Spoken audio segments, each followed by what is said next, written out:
Well, good morning, everybody. It's delightful to be here. It's such an amazing venue and a capacity crowd, and I am following what I think have been just two absolutely fantastic talks to get us rolling today. And I'm particularly nervous because for the very first time, I'm going to be speaking from notes only on my phone. Okay, my kids have been pushing me for some time to get with it. And so a couple of consequences of that. One, it's a smaller screen, so I've used very short words, just one syllable or something like that. And then the second thing, I just need to warn you, if the Wi-Fi network goes down, I will fall awkwardly silent. And so you'll know, all right? So with those introductory cautions, ladies and gentlemen, I'd like to just maybe focus our attention on a single number to get us started, and that number is 70, 70. And to give some context to that number, let's just go back about 70 years. In 1955, the USS Nautilus sent a message that changed, I would say, not only naval warfare, but also shipping forever. They sent the message underway on nuclear power. And in the 7 decades since, the United States Navy has operated more than 200 nuclear-powered vessels, steaming almost 180 million miles over those 70 years, completely accident-free.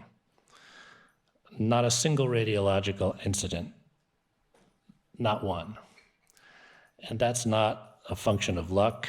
That's the product of extraordinary engineering, a rigorous culture, and an unwavering commitment to safety that became the gold standard for the world.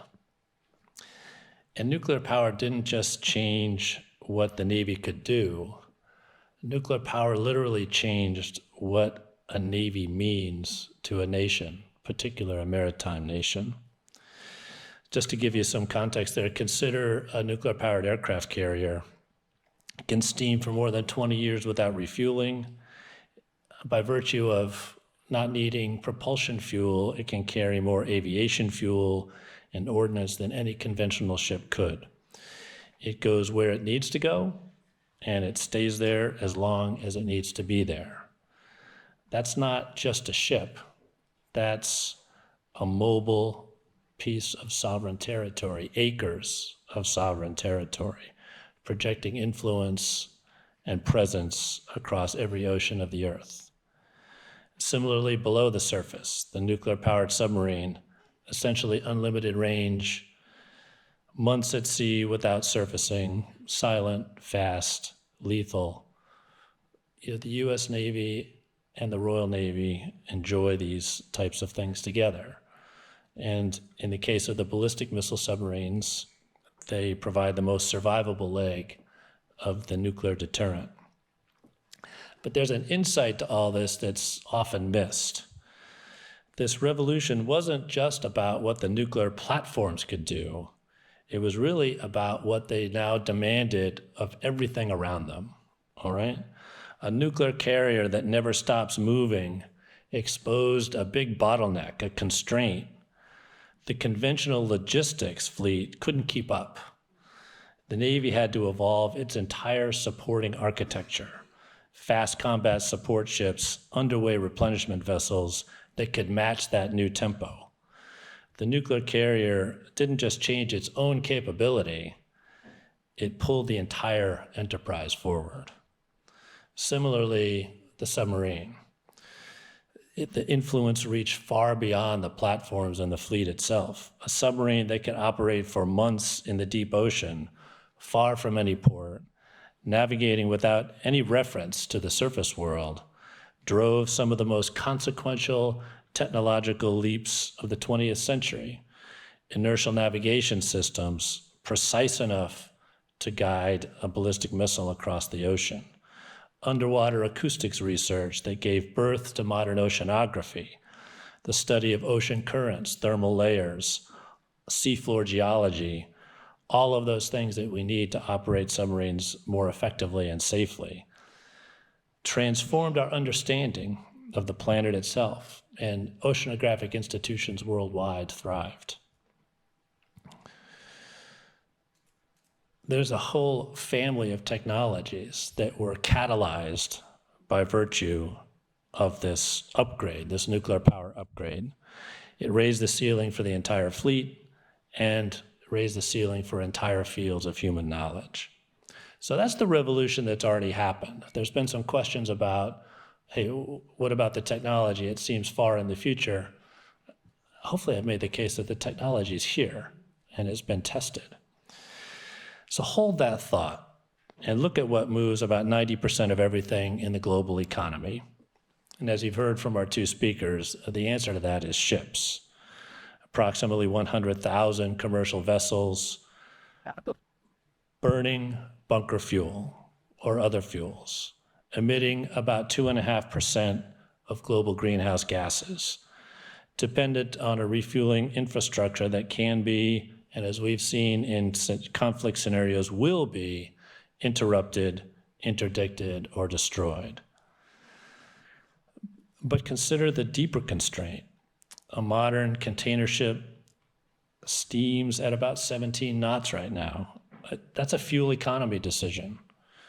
And at $600 a ton or more for bunker fuel, operators slow steam to manage costs, which are roughly half the cost of a voyage.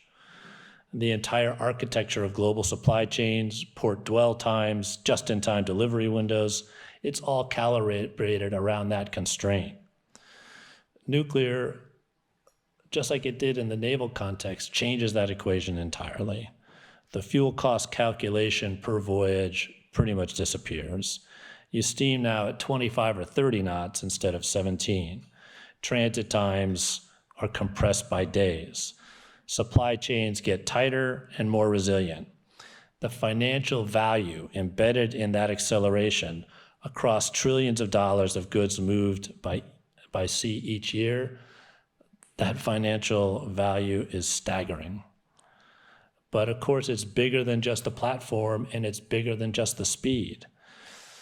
Picture a nuclear-powered commercial vessel pulling into port, not just to offload cargo, but to plug in, right? It will not shut its power plant down. It will plug in. Ports are massive energy consumers, cranes, refrigeration, terminal lighting, shore power for the other vessels at berth. A nuclear-powered vessel at berth becomes a power plant, making that port smarter, cleaner, and more capable, and in many ports of the world, providing reliable electricity to communities that don't have it. Consider the Arctic. New shipping lanes are opening up across the top of the world that will reshape global trade as significantly as the Suez. Nuclear-powered vessels transiting those routes don't need fueling infrastructure in places where there are none. They open those routes in a way that conventional propulsion ships will struggle to do. The commercial maritime sector, in many ways, is where the Royal Navy and the US Navy were in 1950. Powerful and essential, but tethered to a fuel supply chain that creates vulnerability at every link. And just as nuclear power reset the ceiling for naval operations, it will reset the ceiling for commercial maritime operations, not just for the vessels, but for the ports, the supply chains, the energy infrastructure, and the trade architecture that the global economy depends on. And the platforms are just the catalyst. The transformation is systemic. And there's something I think worth saying, particularly to this team, and the questions have already revealed that there's a curiosity about this. In many important respects, we're not where we were in 1950, are we? We're way ahead of that. We're ahead of that because we've learned so much in the 70 years since, right? Mikal talked about the technological standards, the testing regime, all of that. We've done that, right? We know the questions that need to be asked. We know the standards that must be achieved. That's much different than it was back in the 1950s and 1960s, where we were literally figuring these things out as we go along. So we understand reactor physics, we understand materials behavior, safety systems, and we know what the operational culture looks like in ways that would have seemed new and extraordinary to people who were pioneering this technology 70 years ago. The question now is not really whether commercial maritime nuclear is achievable, it's really whether we will have the will and the urgency to lead. And I'd be doing a disservice if I didn't address the strategic context directly. When you say lead, there implies that somebody's going to follow. China now produces over half of all the new commercial tonnage launched globally and is aggressively developing nuclear power, including floating nuclear power. They understand with great clarity that control of the shipping lanes and vessels that traverse them is a form of power that is difficult to overstate. So we are in a competition for maritime relevance and primacy, decided not just by naval vessels, but by commercial and industrial infrastructure and the regulatory and safety regime that underlies them. The United States and the United Kingdom have every advantage in this foundational technology: naval nuclear propulsion, safety culture, engineering depth, regulatory credibility. What we have not done is translate that advantage into the commercial maritime. That translation is what we're here to build. Let me close with what, for me, is the most powerful element of this argument, of this moment. The US-UK relationship is unlike any other in the world, particularly in this area. It began with Eisenhower and Macmillan in the 1958 Mutual Defense Agreement. Back then, just to address a point, it was atoms for peace that President Eisenhower discussed. It deepened with the Polaris Sales Agreement and the construction of the HMS Dreadnought, Britain's first nuclear submarine. It matured through decades of shared patrols, shared engineering, shared sacrifice, and shared deterrence. I commanded a nuclear submarine. I ran the Naval Nuclear Propulsion Program. Many times I've sat across the table from my Royal Navy colleagues and understood in my bones that we operate from the same foundation, the same standards, same commitment to safety, to excellence, and to the mission. What we are building in the commercial space is the next chapter of that story. The same technical heritage, same regulatory DNA, the same safety culture, and increasingly the same industrial base as companies like Core Power bring together expertise from both sides of the Atlantic. This partnership is uniquely positioned to lead the commercial maritime nuclear revolution, not just because of the technology, but because of the trust, because of the track record, because of the shared understanding that this work matters for us strategically, for our nations, for our allies, and for a stable and free international order. And that's what brings me to London today. That's why I'm proud to serve on the board of Core Power. The revolution that changed naval warfare is ready and poised to change commercial shipping. And just as it did in the Navy, the transformation won't stop at the hull. It will reach every port, every supply chain, every trade route, every community that depends on the sea.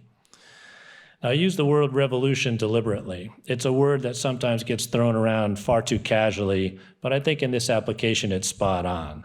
And if you've studied revolutions, you know that they don't come easily, and that there's often a discrete window in time where the conditions are just right. I believe that we are in that window right now. It took a long time to get here, one might say 70 years, but it won't last long. It won't last forever. We need to act now before this opportunity fades away from us and we lose this strategic moment. We're on the threshold of a new era. This isn't just an engineering challenge, it's a strategic imperative.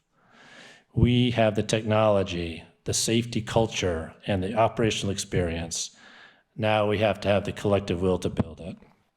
Let's transform maritime commerce just as we transform maritime defense.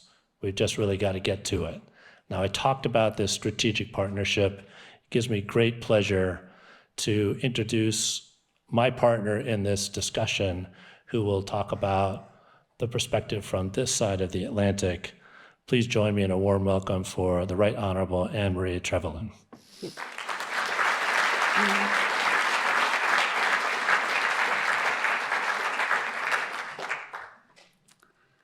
So I'm going old school, John, just because maybe technology might elude me, or mostly because my children have given up nagging me. I love a good piece of paper, sorry. Ladies and gentlemen, we're now in an era where energy security, digital infrastructure, maritime security, and strategic resilience are converging and indeed are under strain. For decades, we treated electricity generation, shipping, defense logistics, and data infrastructure as separate policy domains. But that separation no longer holds. The same question now sits beneath all four. How do we provide dependable power at scale in places where fuel supply may be fragile, land is constrained, grid structure is limited, and strategic competition is rising? Now, one promising answer is the floating nuclear power plant. A floating nuclear power plant, or FNPP, still hard to get the right order, that one, is exactly what it sounds like. It's a nuclear-generated power station mounted on a barge capable of supplying electricity, and indeed in some cases heat, to coastal communities, ports, industrial sites, remote regions, and increasingly energy-hungry digital infrastructure. The case for NFPPs is no longer just about keeping the lights on. It's about powering the modern economy where it actually lives. In ports, in coastal cities, in logistics hubs, and for the data centers that now underpin everything from finance and healthcare to AI, cloud computing, military planning, and national administration. That is why floating nuclear deserves the serious attention, not as science fiction, as John said, but as a practical answer today to several strategic problems all at once. Now, its first great merit, of course, is reliable baseload power. And I find we often have to repeat that and remind people that's what nuclear provides. Many littoral cities in developing countries, for instance, do not suffer from lack of demand, they suffer from lack of dependable supply. Diesel generation is expensive. Gas imports are vulnerable to disruption, as we've seen recently. Expanding inland grids can take years. Land acquisition for major new energy infrastructure is often politically difficult, often with corruption risk, socially contentious, or indeed simply too slow. And yet, population growth, industrial activity, and economic demand are often littoral. As old as time, waterways are at the centre of human civilization. So a floating nuclear plant offers a new model.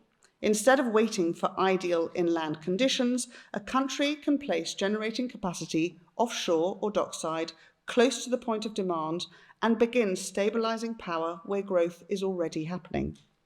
That means fewer land use conflicts, access to abundant cooling water, and the ability to deliver firm generation directly to coastal demand centres. Now, its second merit is support for ports, that urban resilience and indeed industrial growth. Ports are not just transport nodes, they are the beating heart of national commerce. If a major port loses power, cargo stalls, refrigeration breaks down, fuel handling slows, communications systems degrade, and supply chains begin to seize up. So a floating nuclear plant, in the way that John described, plugging in, I love the image, plugging in a nuclear-powered container ship in port. There was always a joke that a British submarine could park up in Bristol and power Bristol for the weekend in case there was a problem. I'm not sure if the British Navy ever trusted that one, but you've actually described something that may just happen yet. So I'm intrigued. Don't tell the Royal Navy, because I'm sure they really want to try that still. It's a running joke. But that is the image which transforms what we can do here. So plugging that in, you are able immediately to support the port cranes, the warehouses, the shore power for vessels, desalination, water treatment, cold chain logistics, and that surrounding urban grid. So in that sense, the FNPP isn't simply a generator, it is a resilience platform. And today, the resilience platform has an increasingly important customer, the data centre. So third, the FNPP brings the critical energy solution to support coastal data centre sightings. Data centres are becoming one of the defining infrastructure classes of our century. Cloud services, financial trading, undersea cable landing stations, AI model training, edge computing, and government digital services all now depend on facilities that consume very large quantities of continuous power. Crucially, these facilities prefer coastal location because that offers access to submarine cable networks, that international connectivity, the cooling opportunities, port infrastructure, and proximity to major metropolitan demand. But they also create a problem. A modern data centre cannot tolerate weak grids, brownouts, or frequent power interruptions. It needs constant, high-quality power, and it often needs it in places where existing electricity systems are already under stress. Asking the public grid to absorb large new data centre loads can mean worsening shortages for households and indeed for industry. And not only in developing countries, but in the US and indeed in the UK too. So this creates an ugly policy trade-off. Do you power digital growth or do you power the city? And the NFPP answers that challenge. Stationed near a coastal data centre cluster, an FNPP could provide dedicated, firm power for hyperscale computing for that cloud infrastructure, public sector digital servicing, and cable landing ecosystems without drawing so heavily on already strained national grids. It could make coastal digital zones more investable. It could support AI compute infrastructure with low carbon electricity. It could reduce the need for that vast diesel backup system that we all have to live on at the moment. And it could do all this while also reinforcing power supply to the surrounding port and city. So this matters not just economically, but strategically, because data centres are part of our national infrastructure, critical national infrastructure, and they host the communications, the intelligence processing, the financial system, the logistics platforms, our health records, and increasingly the computational backbone of defence and security operations. So pairing FNPPs with coastal data centres becomes not only that energy proposition, but a national resilience proposition. So last but not least, the FNPP brings a dual-use value for military supply chains. Modern military capability depends not only on ships and aircraft and munitions, but on electricity.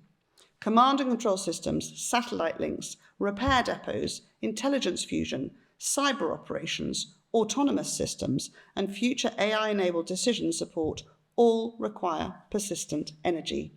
In a crisis, the supply of fuel is often one of the first vulnerabilities exposed. Tankers delayed, ports disrupted, pipelines targeted. Overload resupply becoming expensive or indeed dangerous. All are critical points of failure for our military efforts. But a floating nuclear power plant can change that equation. In peacetime, it can support commercial ports, industrial zones, coastal cities, and data centres, as I've said.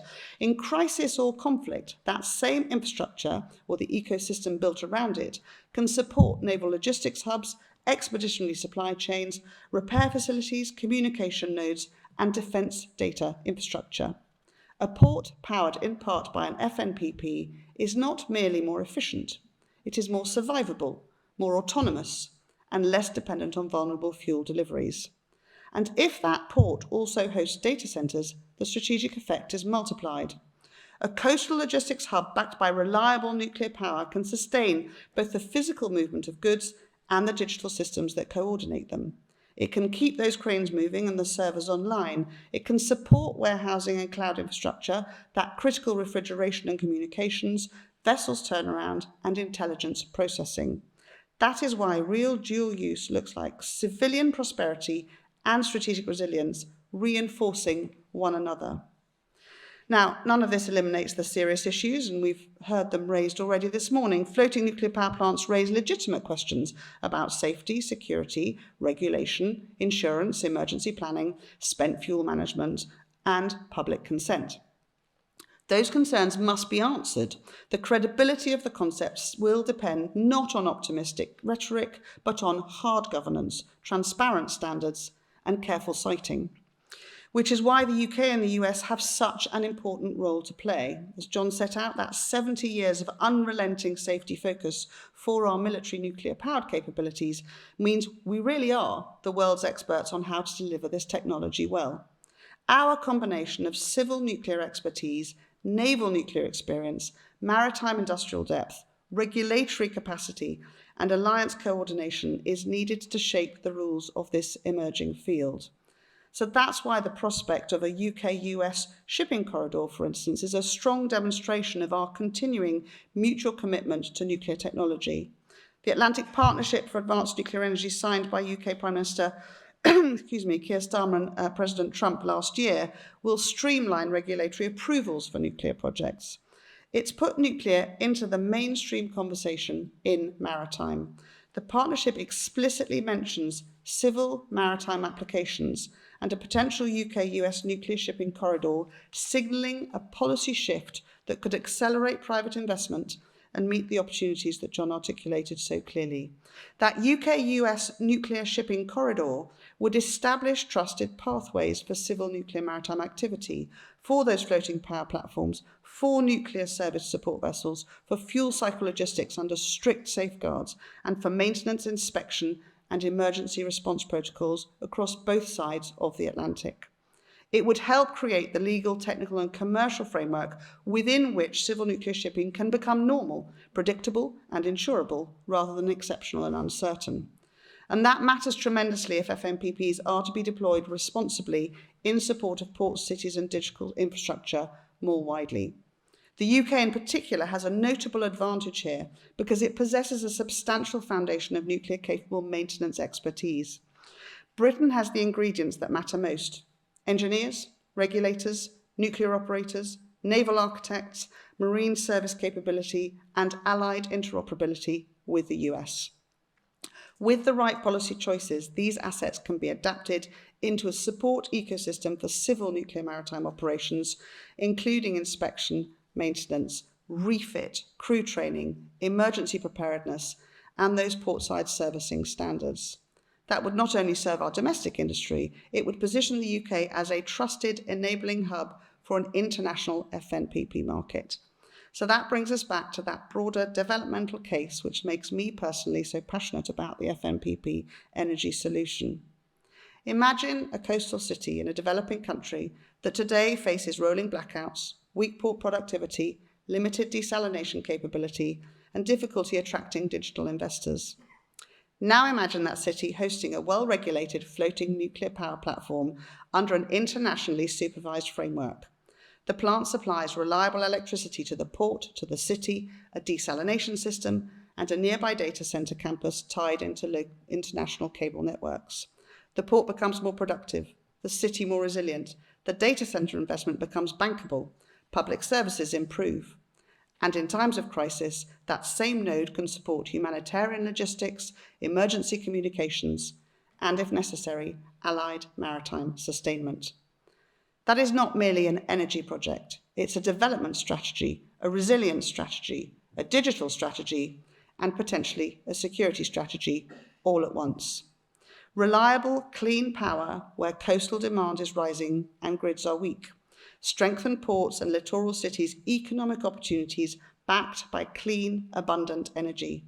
Coastal data centres growing digital infrastructure without overwhelming fragile onshore power systems. Dual-use strategic value supporting military logistics and defence digital infrastructure. The countries that lead the maritime nuclear markets to deliver dependable power at sea will shape the future not only of energy, but of trade, computing, development and security. Thank you.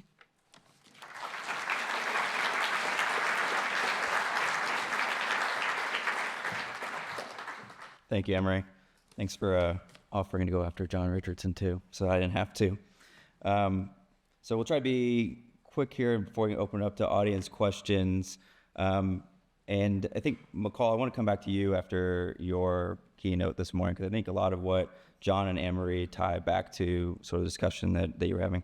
So John mentioned in particular, and I'm going to try to paraphrase you here, sir, a bit, that the nuclear Navy fundamentally changed how the Navy as a whole operated. Right? We like to talk about the platforms, the aircraft carriers, the submarines, talk about our announcement with BWXT this morning, focused on an Empower FNPP, but that's just the platform. And as we all know, there's so much more that goes into developing that ecosystem so that we can fully capture the benefits of nuclear. So I guess what's top of your mind as you lead Core Power over these next couple of years in the next decade, and to how do we develop that entire ecosystem and not just the platform? How do we fully capture the benefits of nuclear not only on the FMPP side, but the commercial shipping side as well. Mike, I think you're right to focus on the ecosystem, because it is an ecosystem that creates the foundations for this new industry that's emerging here. And I mentioned in my keynote something that I didn't really expand much on, but these truths that sit at the very center of these ecosystems are three things. The first one, which I know is the sort of the elephant in the room whenever you talk about nuclear anywhere in the world, is public trust and public confidence. And the only way to do that is to do it right, to do it in the way that Navy has done it, without a single radiological incident for decades on it. And that, as John says, is not by accident, it's not luck, it's something you work very hard to achieve. That buys you the public trust confidence, and you have to prove that you can do that. That's the first thing. Second one then is what follows from that gives you that license to start moving things around, is civil liability. Arsenio mentioned this, and it was a very good question from the press earlier on as well, but how long does this take? Well, at the very center of this sits that relationship, if you like, that ecosystem on the maritime side, the commercial side, with what sits on the military side, because the military already has that trust. It doesn't need a civil liability regime, but as the shipping industry doesn't have a central command, if you like the Navy does, we need to have that. And I think it was hinted at in Arsenio's speech as well that this isn't something that becomes multilateral in the first instance. It starts bilaterally between those states that can build that trust in their public. United States, Britain is a perfect example of how you would create a blueprint for that can be lifted up and then placed in corridors between other friendly nations that subscribe to this way of doing things. And then this dual use case that sits really around the infrastructure. And I think that's what you're coming at here, Mike. This infrastructure that needs to underpin not just the product development and the construction and the maintenance of these assets, but that provides that safe service and maintenance hub, if you like, for nuclear assets. And there is one thing that I think everybody needs to remember, is that we have a largely depleted maritime technology sector in Europe and the United States and North America generally, which makes it very difficult for the military, for the Navy in particular, to keep moving forward, to keep building new things, to have that sort of choice of suppliers, the range of different options they have when they want to build things and maintain things or refit things. And as we in the commercial space here really needs to stand on the shoulders of the giants that have gone before us, which is what John's referencing, these 70 years of building those gold standards, making sure that everything is done right, and taking that into the commercial space allows us then to say, well, if we can build infrastructure to service nuclear-powered ships and floating nuclear power plants, that can be a dual-use facility that opens up a broader industrial ecosystem for the Navy to be more competitive, et cetera, et cetera, et cetera. So we have here an opportunity really to not only leverage the relationship between nations that see the world in the same way, over the long term, I'd say, United States, United Kingdom, and others, but also to make that lateral relationship in the dual use case with the military that allows us to adopt their standards for seafarer training, make sure that our sailors and our operators are operating to those gold standards, not making mistakes, right? Not breaking that trust with the public, at the same time as the military can act as a market bridge to help itself by being the first customers that take these products, bring them to market, demonstrate them, operate them, regulate them, and show the public how this can be done. That becomes the market bridge for a commercial market. That ecosystem, I think, is exactly what it is that we can see now emerging. And we can see that in policy, we can see that in international agreements, and we can see that in the work that's being done on the civil liability bilaterals that are starting to emerge from underneath this. Thanks, Mikal. And I'll jump around a bit here, but on that last point in particular, we got an audience question on the QR code Slido here, but I'm going to come to you, John Richardson, back to your original point and follow up on what Mikal said there. With respect to there's a question in the chat, and I'll paraphrase here, but it's basically, a lot of what we do in the military that we worked on in the U.S. Navy is confidential and classified.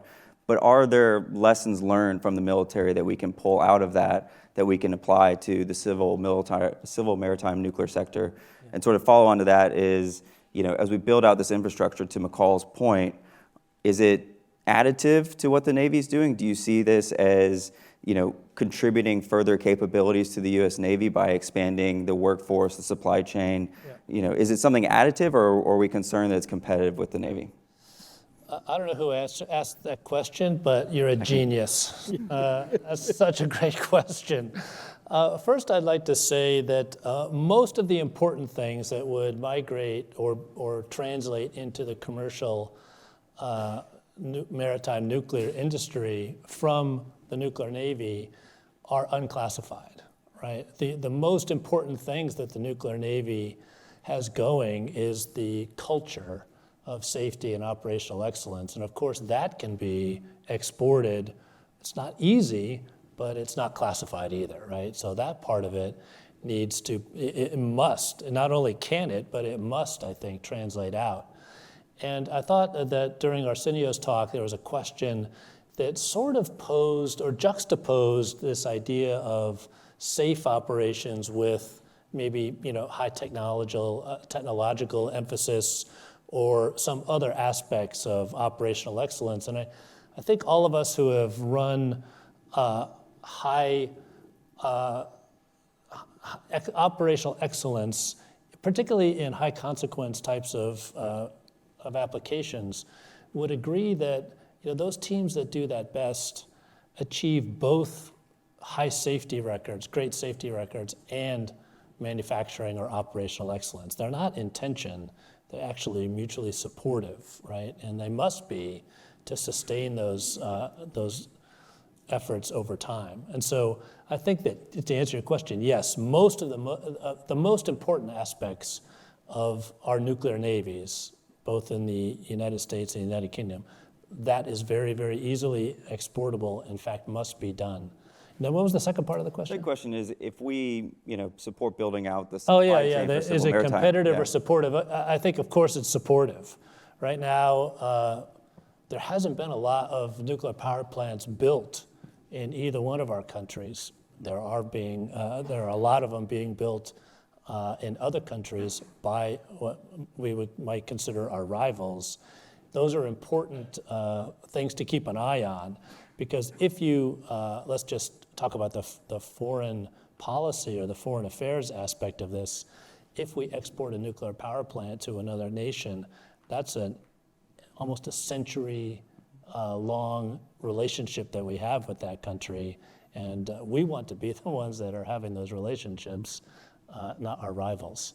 But if you just think about the industrial overhead, if you will, right? The more people that are in that market providing forgings, big vessels, right? The types of technology that's needed to build a safe and effective nuclear power plant, our nuclear navies would only benefit from sort of amortizing or democratizing that industrial base over a number of different players. And so I see them as by far mutually supportive.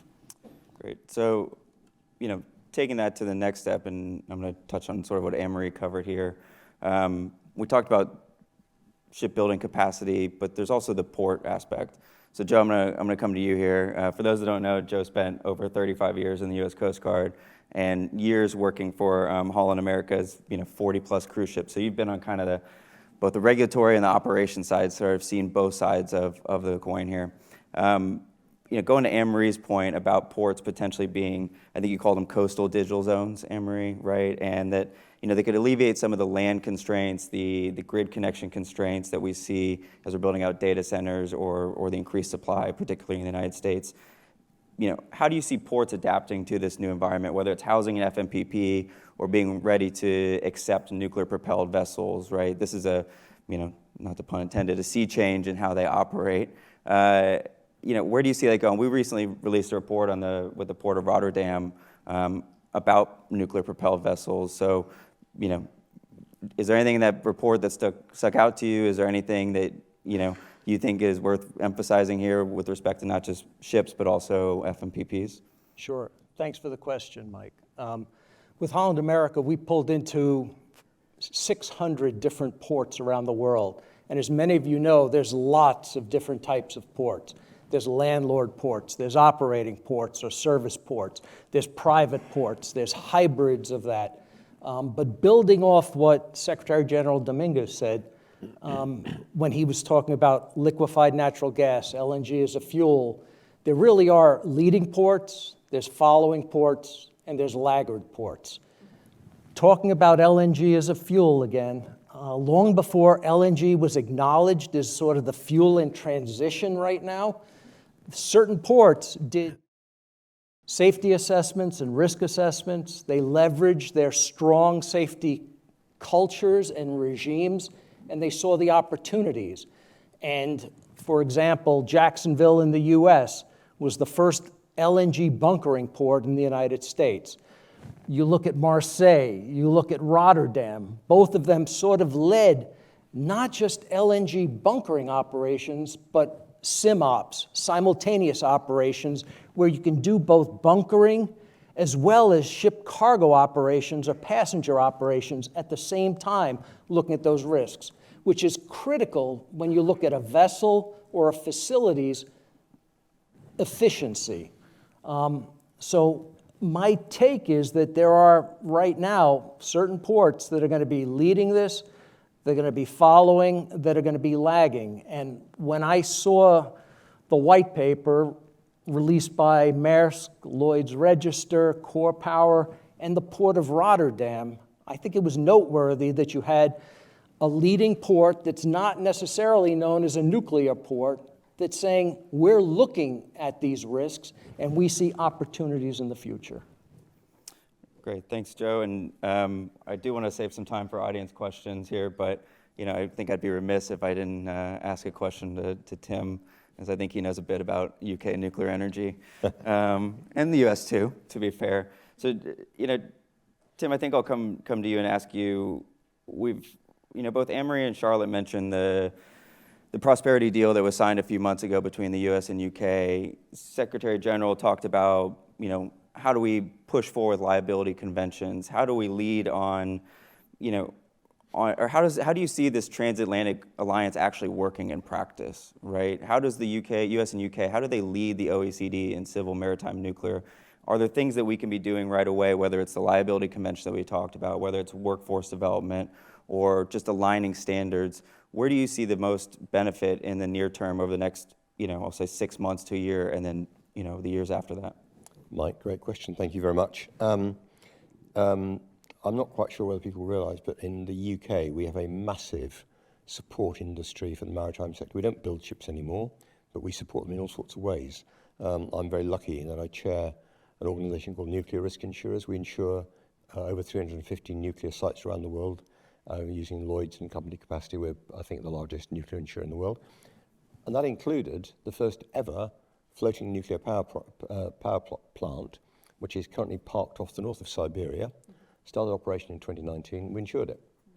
And the way we insure things is that we take not data, because there is no data to look at nuclear risks. We have engineers who crawl all over the thing. We work with the Chinese, with the Ukrainians, which is why that's still on, all around the world.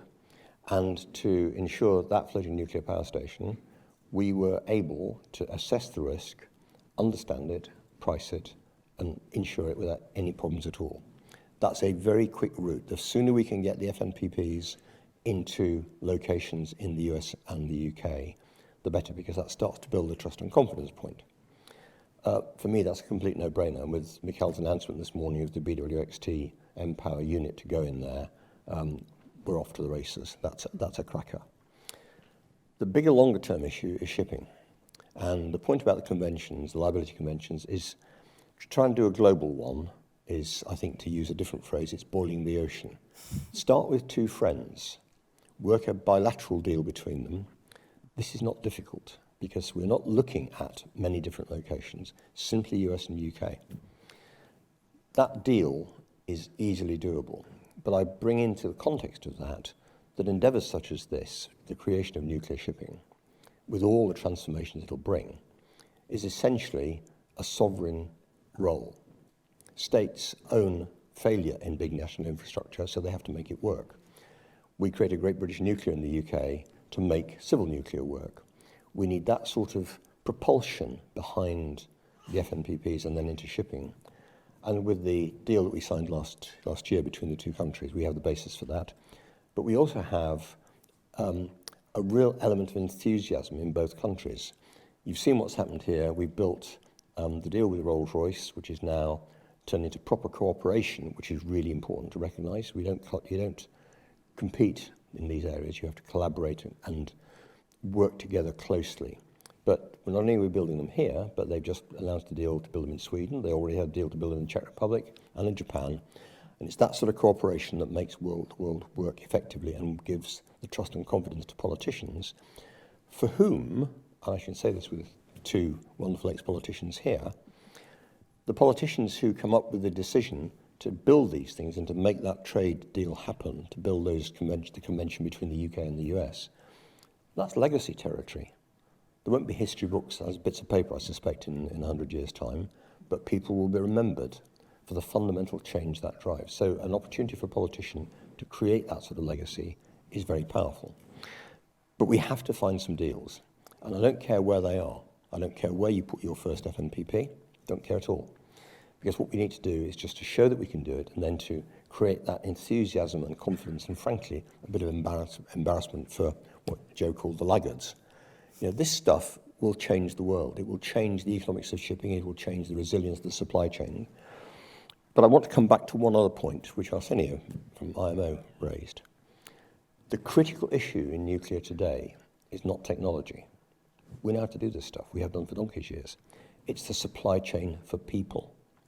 We need the people to be trained, ready to work on this. And if you want a little example of why that really matters, if you go to Poland, there's an organisation there that are looking to build small reactors across Europe. They have a bunch of engineers, 100+ engineers. When I went for a wander around the floor, they're all Brits. They've all been siphoned out of here, from Sellafield, from Anglesey, from the southwest, all sorts of places. Those skills take a long time to train. You train them now. You start building that supply chain for people, so when we're ready, the people are ready. Because at the end of the day, you need the people. And I will just finish by saying the way that the safety regimes work, as John said, in the maritime world, in 70 years without an accident, regulators these days are very careful and very sensible. In Abu Dhabi, where I was lucky enough to advise on that project at the beginning, we created a regulator ready to license operation. Finding the people to build the regulator took time, but the regulator at the end refused to let them switch the power station on until they had Emirati qualified operators, not just Korean ones. People matter. People make things happen. So in terms of developing that deal that we have with the US, the starting point is FNPPs, and there's a clear role now for the redevelopment of the shipbuilding industry in the US, and potentially bits in the UK too. It's certainly fitting out, which drives big growth, which, guess what, all our countries need. Yeah, thanks, Tim. I think the workforce is something that we, Admiral Richardson and I talk about quite frequently. It's part of that entire ecosystem that we need to build, not just the platforms themselves. If you have platforms, you don't have people to operate them. It's not very, very useful. All right, so we have a few minutes here. I'd like to try to open up to some audience questions. So I'm going to try to look through the lights and see if we've got anybody.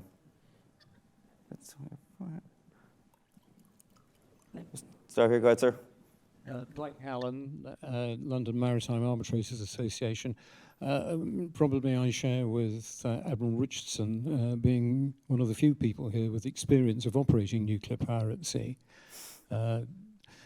My question is, who trains the trainers? And Admiral Richardson referred to the first RN nuclear submarine, HMS Dreadnought. Yep. She was, in fact, an American skipjack-class submarine, which had been supplied to us. We built the front end, but we relied on those who had experience to be able to give us the experience. And I was on board Dreadnought, and when you went back aft to the manoeuvring room, past the reactor, there was a sign on the bulkhead that said, "Checkpoint Charlie, you are now entering the American zone." But training the trainers is an issue. I would also just like to pick up on something that Anne-Marie Trevelyan was saying, extolling the virtue of our nuclear engineering here in the UK. Our nuclear fleet is on its absolute knees. The Vanguard class submarines have remained in service far, far longer than they ever should have done, because BAE Systems cannot produce the follow-up Dreadnought class, and there is no indication when they are going to come into service. The crews are spending inordinate amounts of time at sea, more than 200 days dived. There will be no Brits who want to sign up for more nuclear time at sea as a result of this. So I simply do not know how we can possibly extol that and think that this is a building block for the future. And that's my question. Sir, do you want to take the who trains the trainers? Sure. I think there's lots of submarine veterans happy to help out. No, Yeah. I wasn't going to mention that bit about the bulkhead sign, but I think your answer is embedded in your question, to be honest, right? There is, and I think it's another one of the virtues of sort of concentrating our initial energy around this bilateral effort between the United States and the United Kingdom, because there is so much experience there that we can take advantage of, right? And so this is another thing that from both of our nuclear Navy programs is exportable, right? There's specific technologies that allow a nuclear power plant to successfully power a warship. Those specific technologies, particularly aspects of them, are going to be classified, of course, but how we train, the thousands of high school graduates in the United States to become nuclear engineers and operate those hundreds of ships around the world safely over decades, that system can be exported, right? And so this is how I think this is another aspect of Core Power's approach that I think is so admirable, is they truly are thinking cradle to grave in this ecosystem, including addressing the human dimension of the training. And so I think that there's a great resource of retired nuclear operators that could help train the trainers and stand up the schools necessary to do that. I see you shaking your head, so you must be. And talk later. All right. Let's talk later. Well, on that second point, Anne-Marie, Tim, do you have any comments in response to the question there? I think, well, your point is very well made. There was a political decision to take a gap in the development of the next generation of our submarine program, and that is why we are having to continue to run submarines that are, as you say, well past their sell-by date, an extraordinary effort by our submariners to do these incredibly long patrols in submarines that are creaking. I think what's really interesting is to your point, do we have the people? I think our people both onshore and indeed the submariners, still serving on duty, are incredibly creative. I'm fascinated where I'm seeing things like 3D printing and additive manufacturing, that creativity that the engineers are using to keep these boats going whilst they wait for the first of the new class to come into play. The work that goes on both, incredibly challenging in Faslane on a day-to-day basis, and the deep maintenance that's had to go on down in Devonport to, reset these boats so that they can have another, potentially 10 years of life. Incredibly creative, incredibly effective engineering.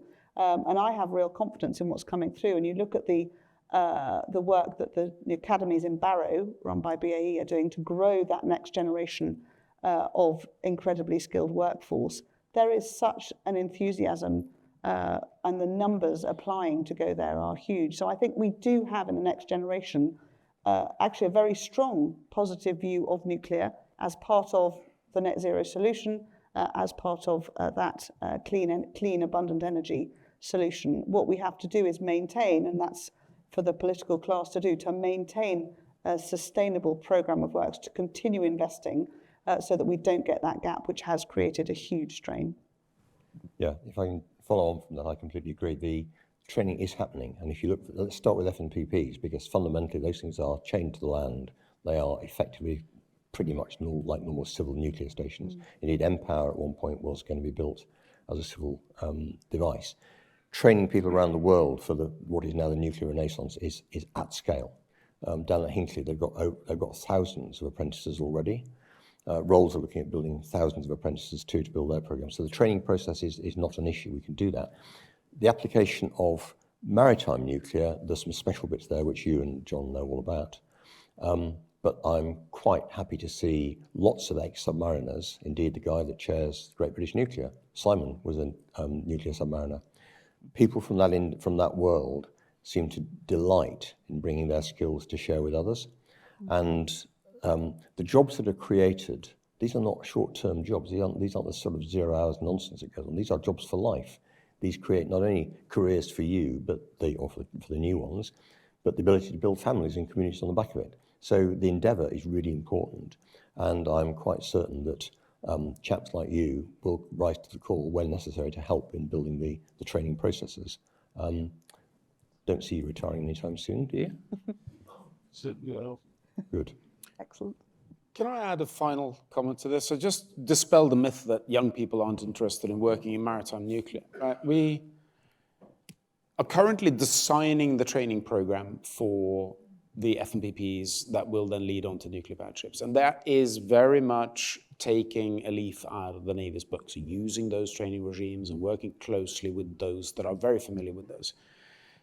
That's in parallel to an internship and graduate program that we're running. And we had 2,000 applicants.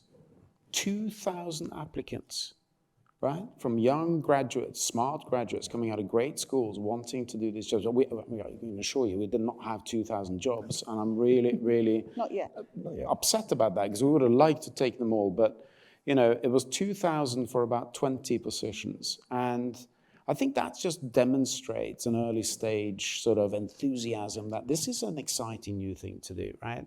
You may not want to work in an aging submarine for months on end, but certainly in this new energy sector, that digital infrastructure, that whole thing that comes through this is exciting. Can I just check one stat on that? Destination Nuclear, a couple of years ago, started a process to try and bring in youngsters back into the nuclear industry.